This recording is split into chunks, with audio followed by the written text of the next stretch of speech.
Recording has started.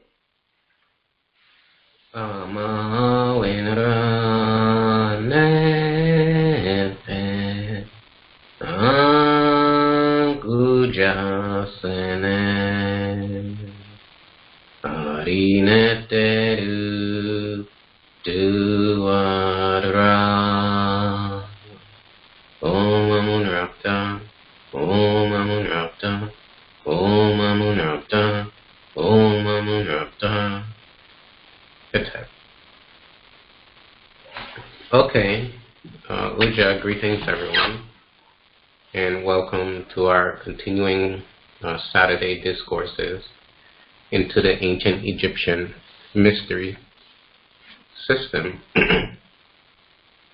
As some of you already know, we're preparing to go on a trip to Egypt in October, where students who have been taking the ancient Egyptian medicine class will be traveling to Egypt to conclude their training in ancient Egyptian medicine. So because of that, because it's coming up shortly, I'll be toggling down the Saturday lectures.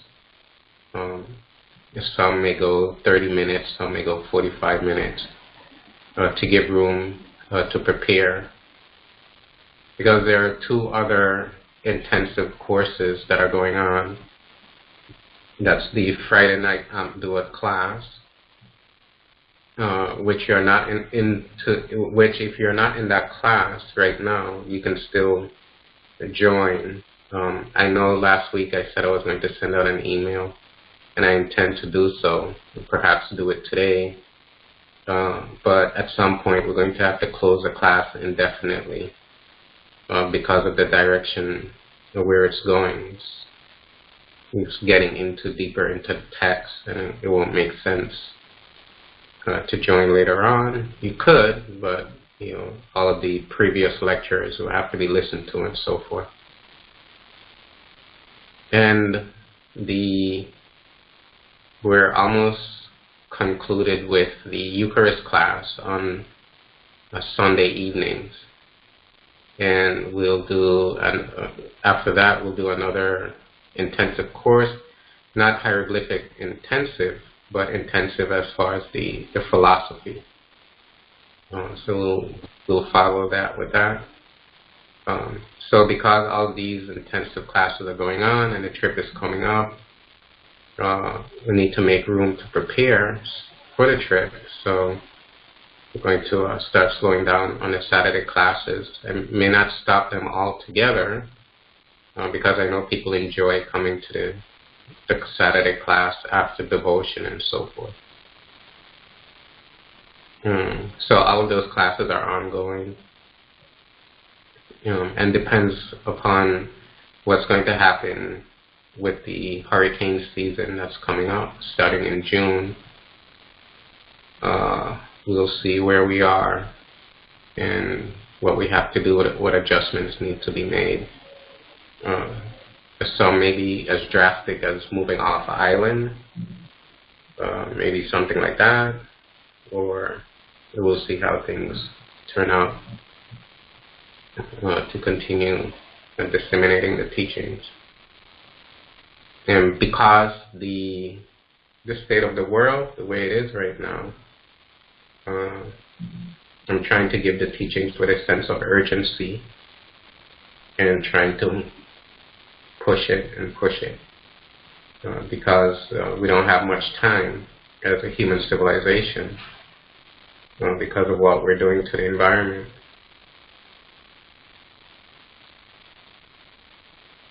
So those are the little things that need to be spoken about.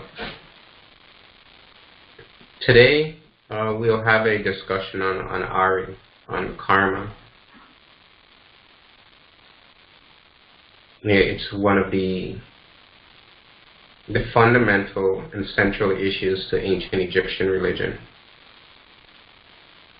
and mystical philosophy.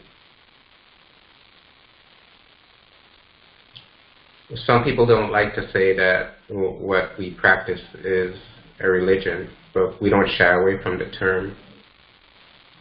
In a sense, it is a religion in the true sense of what religion is. Religion is from the Latin religios, meaning to relink or to rejoin. So rejoin individual consciousness with universal consciousness. So if proper functioning religion has certain aspects to it, there's the myth, the ritual, and the mysticism. If any one of those are missing, you don't have a proper functioning religion. You have a breakdown in the spiritual enlightened culture, or the culture of spiritual enlightenment. So you need to have all of those elements to have a proper religion. And within the religion, there are yogic practices or yogic disciplines, yogic philosophy. So there's also the philosophy of yoga within the religion of ancient Egypt. The religion is called Shetaut-Neter. The yogic disciplines or the yogic aspect is called Simatali or Smaitali.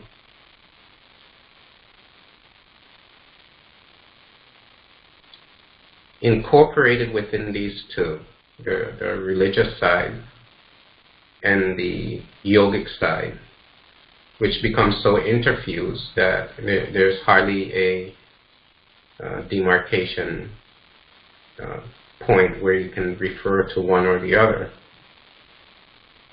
The interfuse within these two, the religious side and the yogic side,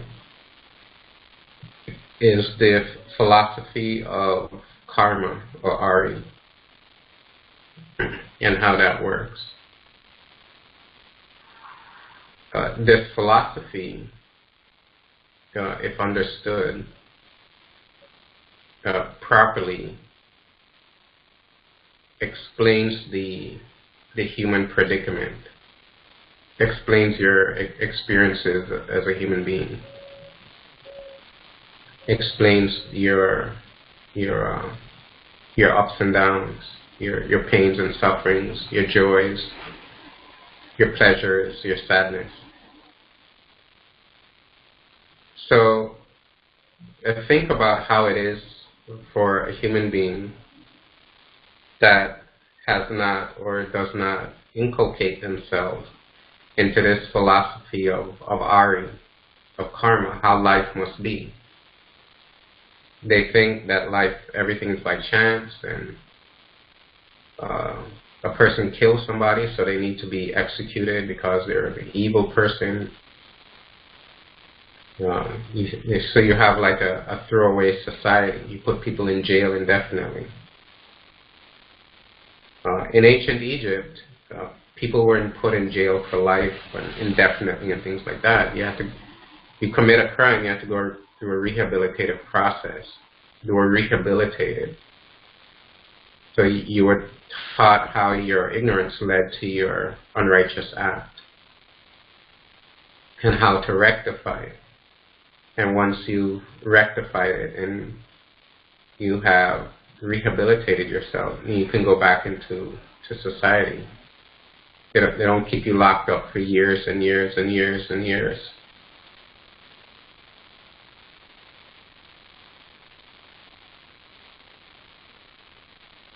So the understanding of Ari or karma is central to you as a spiritual practitioner, or someone who is trying to understand and learn about this teaching. So the sages in their work decided to create a sort of an artistic structure, artistic mythological structure or plan. It's like when you have a plan for a house, you have this goes here, this goes there. There's like an architectural or an artistic plan of karma. The ancient Egyptian term for karma is Ari, Ari means an action or a thing done. And in the etymological study of ancient Egyptian language, it is not to be confused with D. D means to give. It's like an offering, to give something. Ari means an action that is done. So your D is also an aspect of your Ari. So your everything that you've done, that you have done, everything that you will do, to the mechanisms of action, which is your physical body, your thought action, and your verbal actions, are all aspects of your Ari. They're all action potentials and actions that have been promulgated, produced.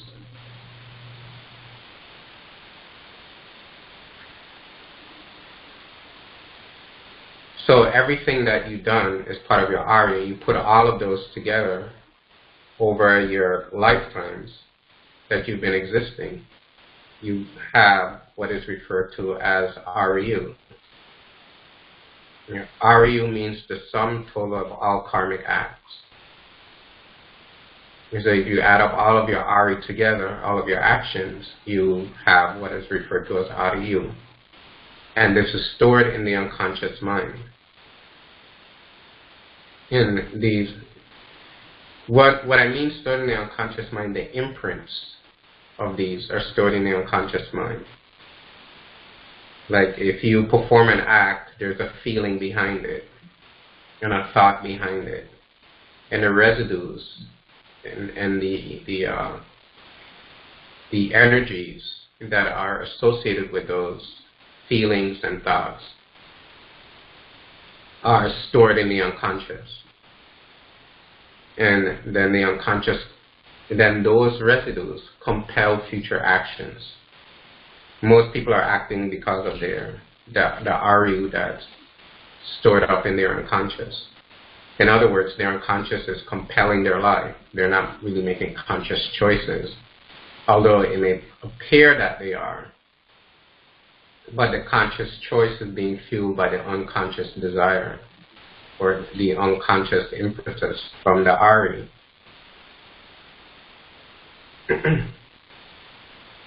What we have here on the screen is from the British Museum, and it is a line drawing of what is commonly referred to as a judgment scene. And this is not one of the ones that you typically see. It's not very colorful and well painted and so forth. And that's why I use it, because it's kind of obscure, and so that you can see that this template has been reproduced many times by the sages to convey this idea of Ari or karma.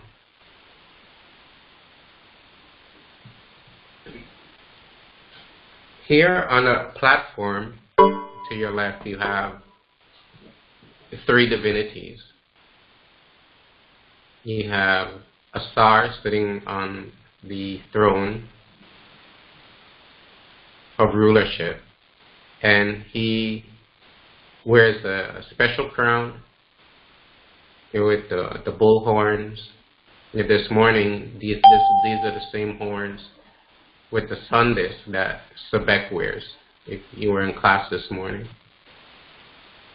and the moon disk on the top of the crown. And he holds a crook and a flail, rulership and dominion. And behind him, he's being supported by 2 female divinities, 2 goddesses, Aset and Nebuchadnezzar. And he's their support. His throne is sitting on a pedestal, and that is the pedestal of the goddess Maat.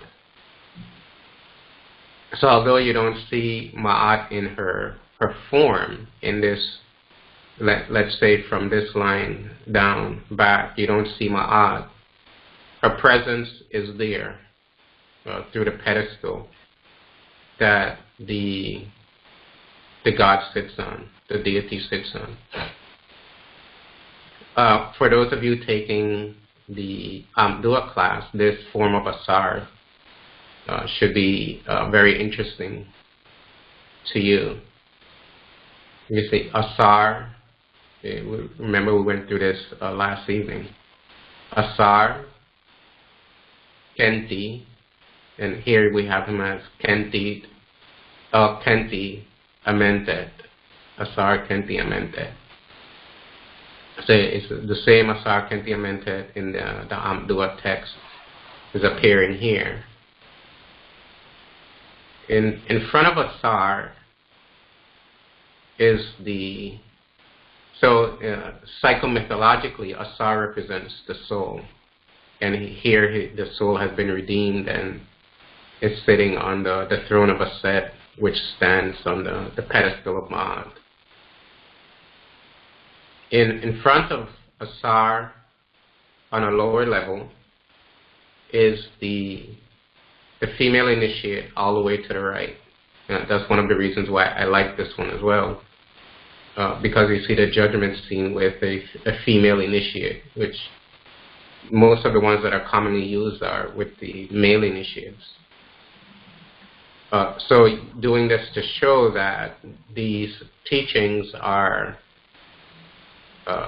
universal in the sense of gender. That the same process the male aspirant goes through is the same process as the female aspirant goes through. And what we have is on the right side of the scale, you have the heart of the initiate. Her heart is placed on the scale. And the heart is, in this context, is an emblem or a symbol of the unconscious mind. So the Aryu, the sum total of all karmic acts, are placed on the scale of Ma'at in the form of a heart-shaped vase, which is symbolic of the unconscious. So the unconscious is seen as, or referred to as, a container. And what it contains is the karmic residues from all of your previous past actions. Directly in front of the heart is another pedestal, box-like pedestal, and standing on top of that with the four legs is Ammit, another goddess, and she has three aspects to her: a lioness, crocodile, and hippopotamus.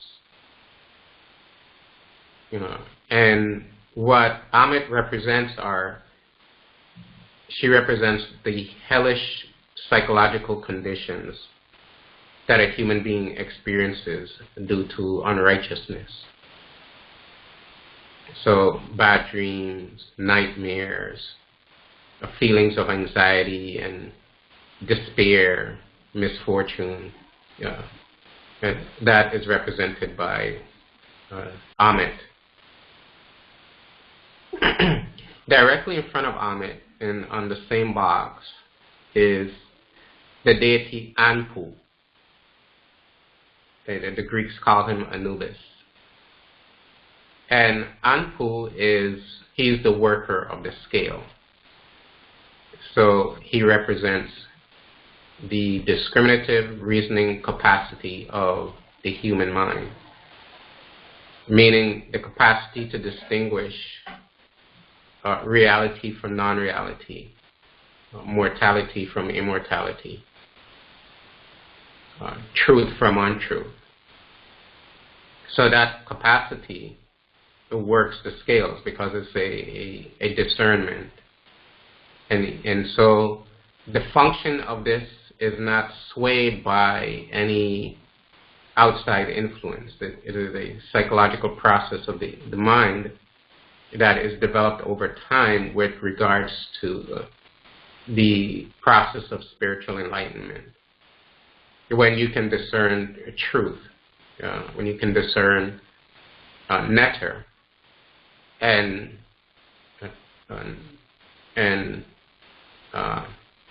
intuitively regard nectar as the reality, and anything antecedent of the nectar in the realm of duality as illusory, then your discriminative capacity is honed, is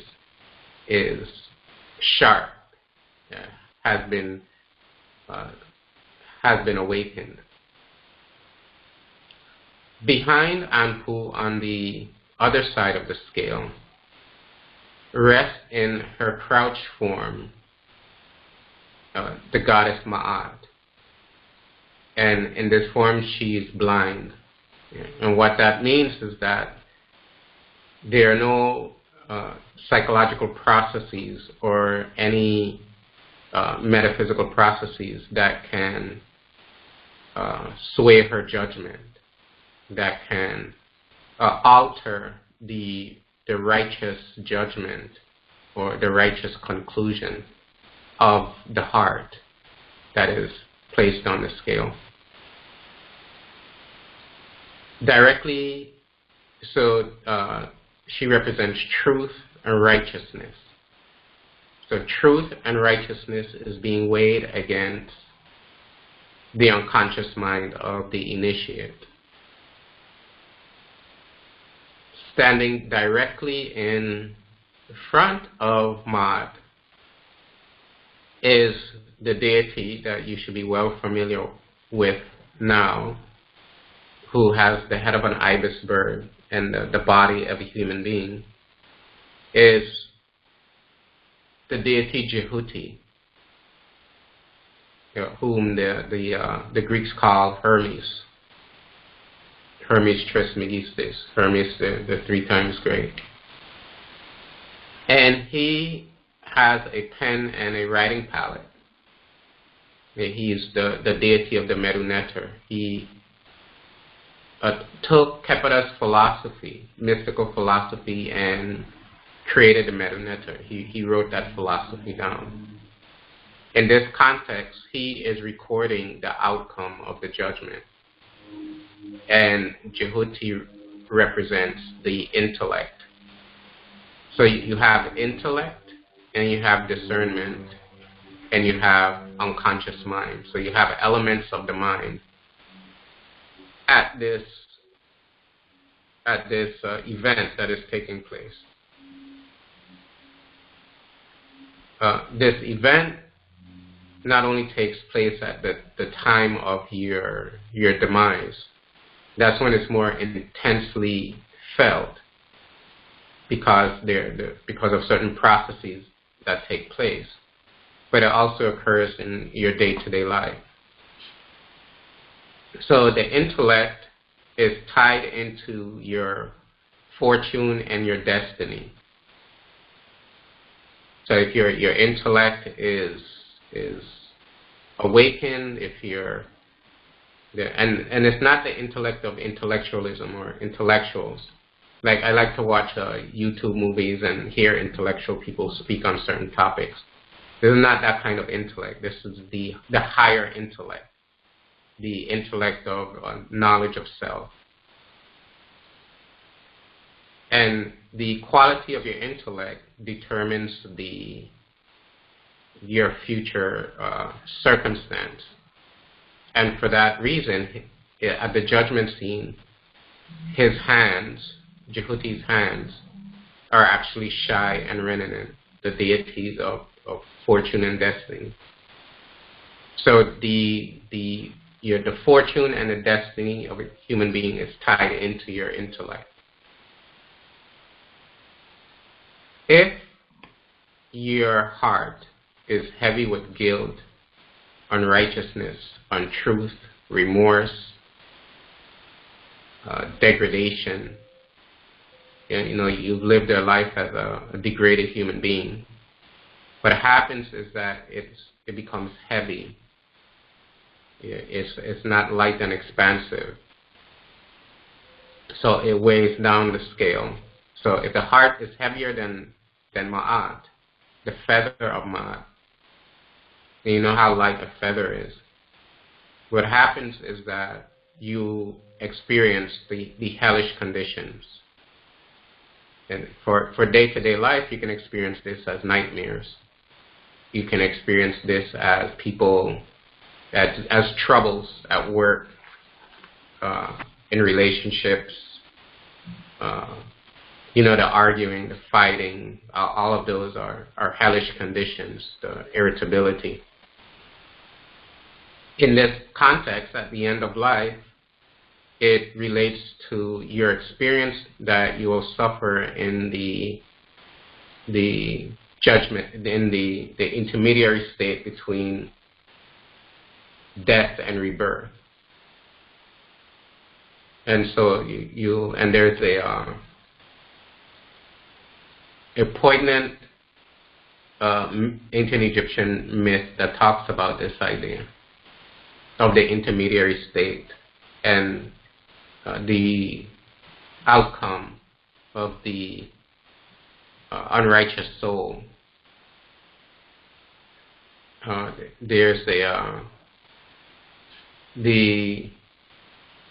There was once a father and a son, and the son was a seer, was a sage already, and the father, and there was 2 funerals passed by their house. And the father told the son, hey, when I die, I want you to give me a funeral like the rich man. There was 2 funerals, one of a poor man and one of a rich man. And the rich man's funeral was well ornamented and had lots of things and beautiful. And the poor man, he just like had a box on top of a trolley, and that was it. So the father told the son, when I die, please give me the funeral like the rich man. So the son told the father, Father, I don't think that's right. That you should aspire to that. And the father said, why? And the son said, well, let me show you. Let me take you to where you can see what happens. So he took the father into the descent into the Duat, the netherworld.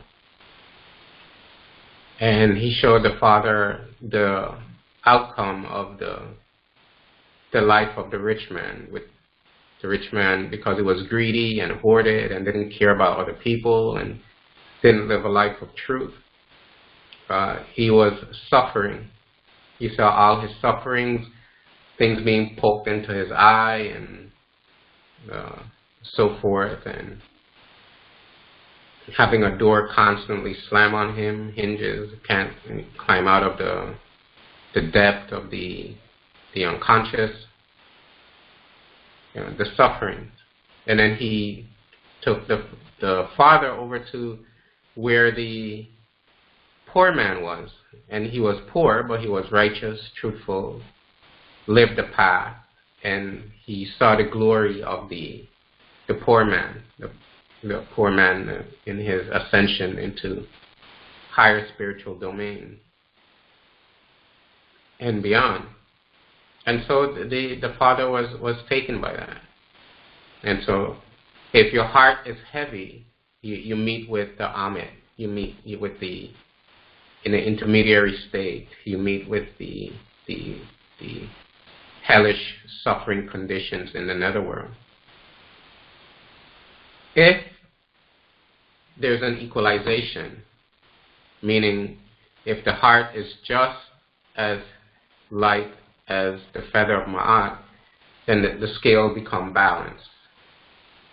And when you go into the intermediary state between death and rebirth, you don't come back to the physical plane of existence. If you're experiencing hellish conditions, you're coming back to the world. You'll be reincarnated. If there's an equalization, what happens is that you go into the heavenly planes. You go into higher planes in the netherworld. recall this morning how King Ptolemy, it was said that he lives forever in the heavens, in the higher planes. And that is when you are just as equal with Ma'at, you're equal with truth. And all of this is being orchestrated by the intellect, by the hands of Jehuti. If the heart is lighter than the feather of Ma'at, that means that there is a consummation or a consuming of all the substrates of Ari, of karma. All the substrates are burnt up. And what happens with that is that you have a full and complete enlightenment. So there's no coming back. There is no existence in the netherworld. And there is no coming back with a mortal body. Ever. There's a complete disruption of all substrate of Ari, of karma. So your actions are predicated on two aspects of your psyche. Your intellect and your discernment. They determine the quality of your intellect and your discernment.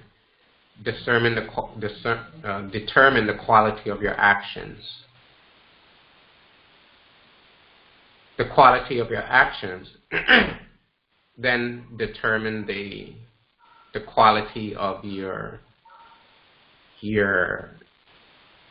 life. The quality of, what I mean by the quality of your life, we call in the story that we just told, we're not talking about rich and poor. We're talking about either a peaceful inner existence or an inner existence fraught with disturbance, psychological disturbance.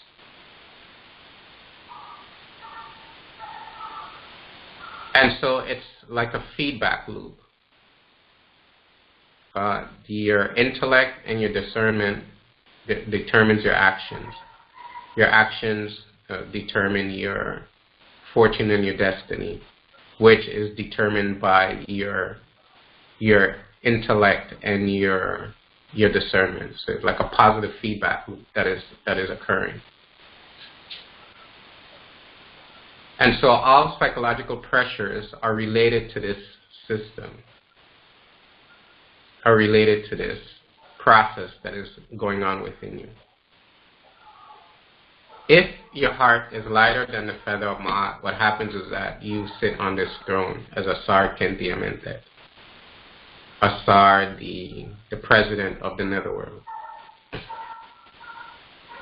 You go beyond, as you can see, the scene of the psychological process is on a lower level than the scene of Asar in the inner shrine being supported by Aset and Nebuchadnezzar.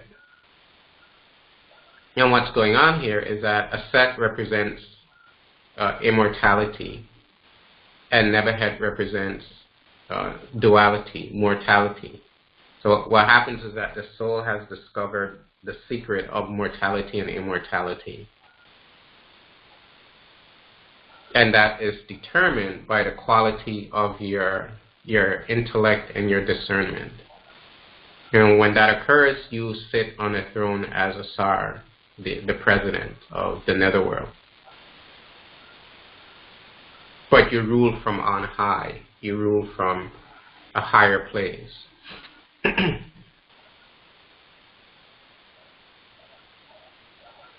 a text called the Piety and True Philosophy, it states that that which is sown is not invariably brought forth, but that which is brought forth must have invariably been sown. And what that means is that if you perform an action or you have a desire lodged in your mind, or a kind of a musing or dreaming to achieve a certain end or a certain kind of goal, it does not mean that and you perform actions, you think that you do what is necessary to achieve that goal. It does not necessarily mean that that goal is going to be fructified or become manifest or become constructed, because what you're trying to create may not be in line with the karmic condition of your mind.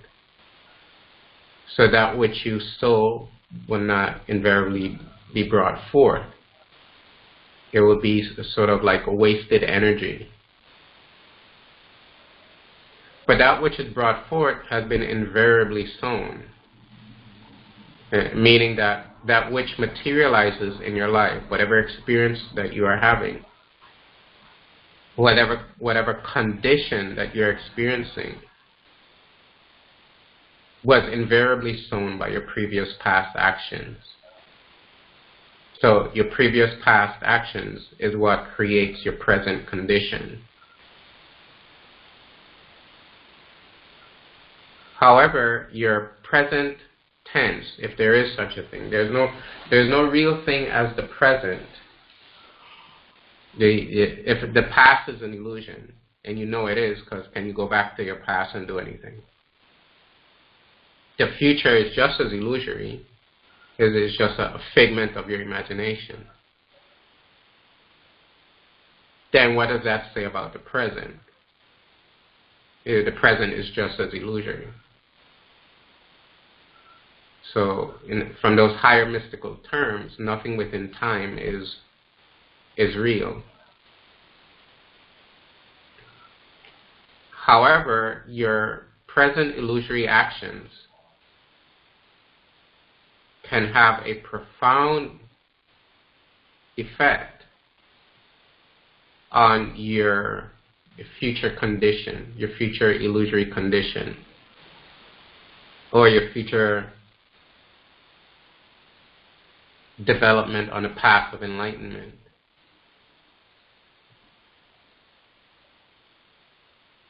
So what is important when a spiritual practitioner or an aspirant says that they can't practice today, for whatever reason, you are affecting your future condition. It's having an effect by simply not practicing. You're creating a different kind of Aryu. Because you cannot do nothing. You must think. You must do some kind of action. And so those actions are going to create a future condition. If you practice, if you perform the teaching, like this morning, some of you got up, you came to devotion, you listened, you may have participated. That is setting up a different kind of future condition if you had not done it at all, if you had ignored it. Similarly, on the mundane plane of your life, whatever you do is going to set up a future condition, a future. And this is why not holding resentment under persecution, that kind of teaching is brought forth. Not judging others without a due process. The teaching says don't judge hastily. Developing compassion and empathy for others in a spontaneous manner.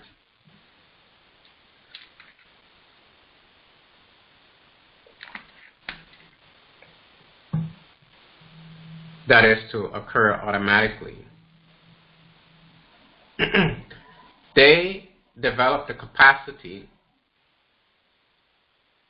for you to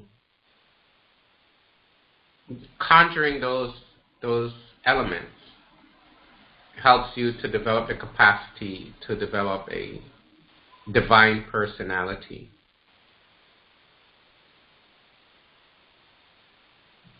For example, this morning you saw Ptolemy's name in the cartoon. She's the royal personality. So when you act in that way, when you act with those, when you conjure those higher spiritual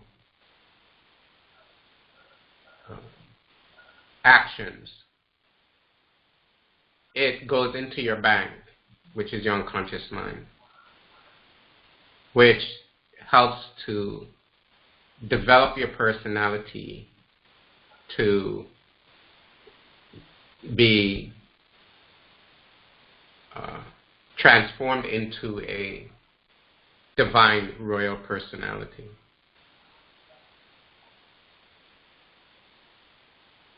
The Ariyu is a chain of conditions or actions. So one action leads to another action, another action leads to another action. And every effect that occurs has something of the cause within it.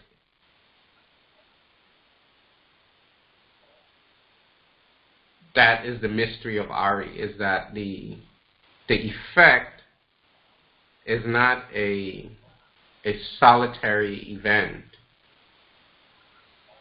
That the effect has an element of the cause within it. There's a causal factor, a causal nexus, a causal impetus inherent in the effect.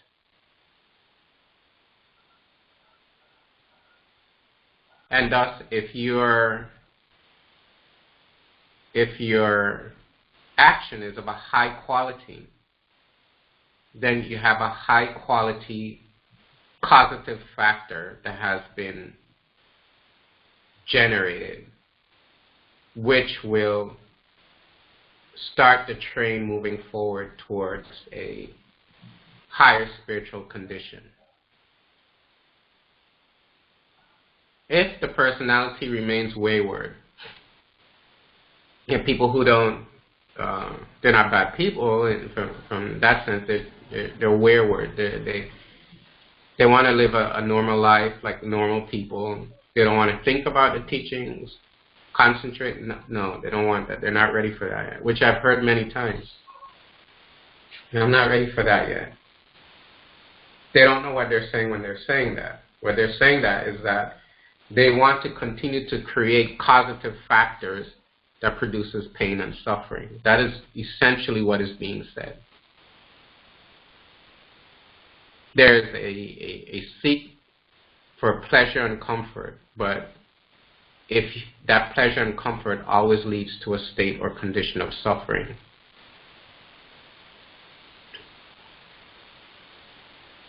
These aspects of the mind that we spoke about, and here we have Jehuti in his baboon form on the top of the scale.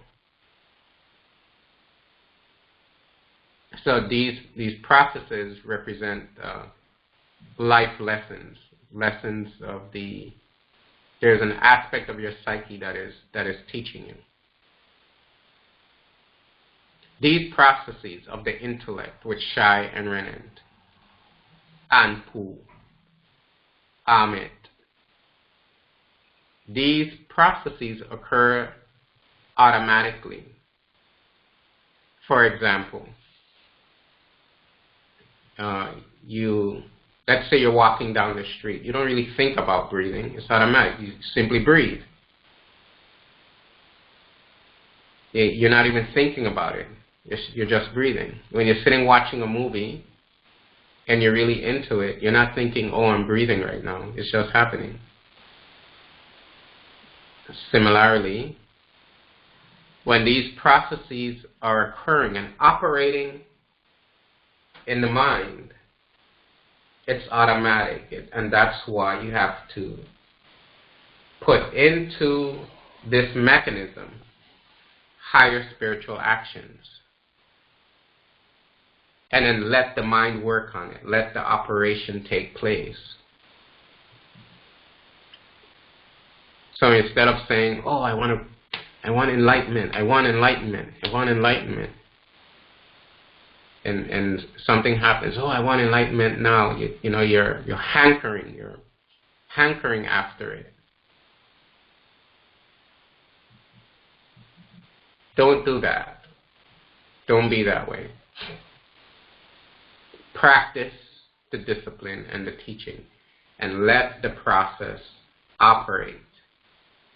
Let the process take place within the mind. So desire enlightenment and let go. You desire to create the karmic movement towards that achievement of that desire. But then you have to let go. Because if you hold on to that desire for enlightenment, it becomes a preventative factor because you're desiring.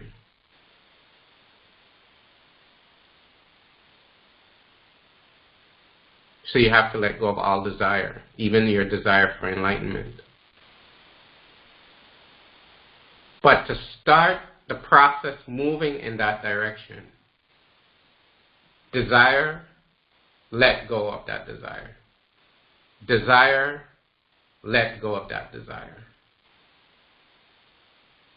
You're utilizing the desire as the impetus to start the process and drive you into that direction.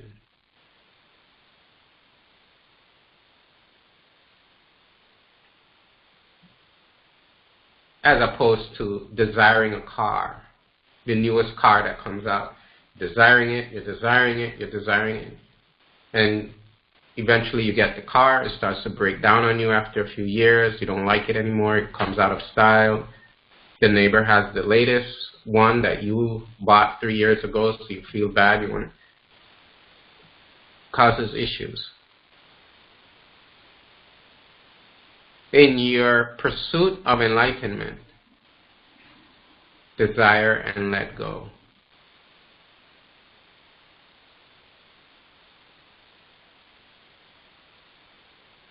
One of the inhibiting factors of enlightenment is constantly desiring it.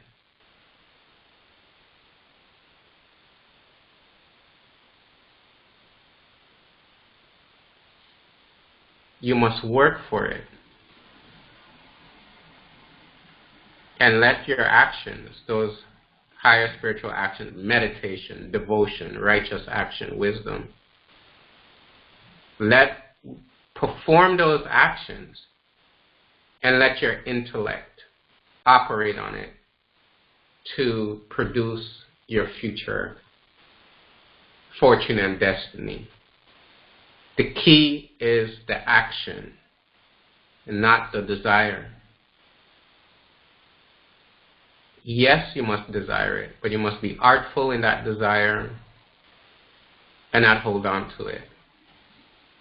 In such case, you're using desire as an element of the spiritual process. You're not compelled by the desire. You're using the desire for your spiritual benefit.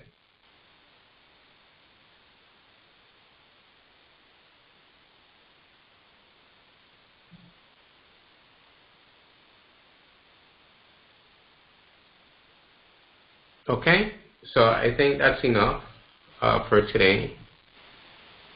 Before we go, just on the throne here, on the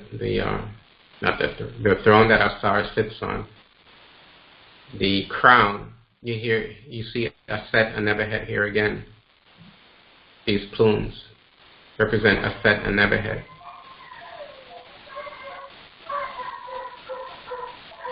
Here we saw them earlier on the the crown of Sebek. These goddesses are very pervasive. And the deep mystery one, call it the deep mystery one because it's sort of like, it's not an outward projection of the deity.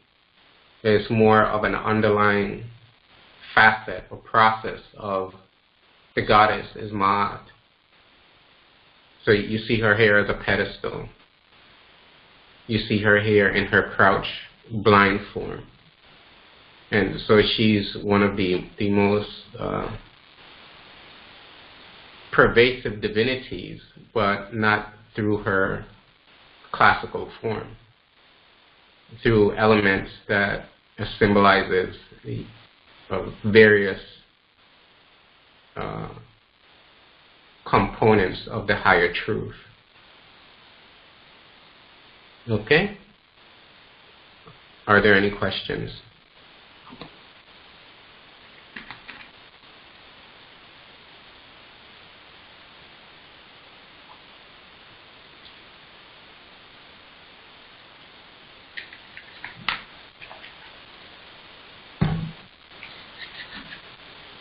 Okay, if there aren't any questions, that'll be it for today. And then we'll come back again next week. So remember tomorrow, for those who are matriculated in the Eucharist class, we have Eucharist at 6:30 a.m. at 10 your time, 11 my time. And then we'll come back again next week for this class as well. So have a wonderful week of reflection on these teachings, and may you generate the Aryu that leads you to peace and enlightenment. Ama winrane pe angpuja sene barine teru duwara. Om Amunrapta, Om Amunrapta, Om Amunrapta, Om Amunrapta. That's it. Do it, everyone. Do it. That's it.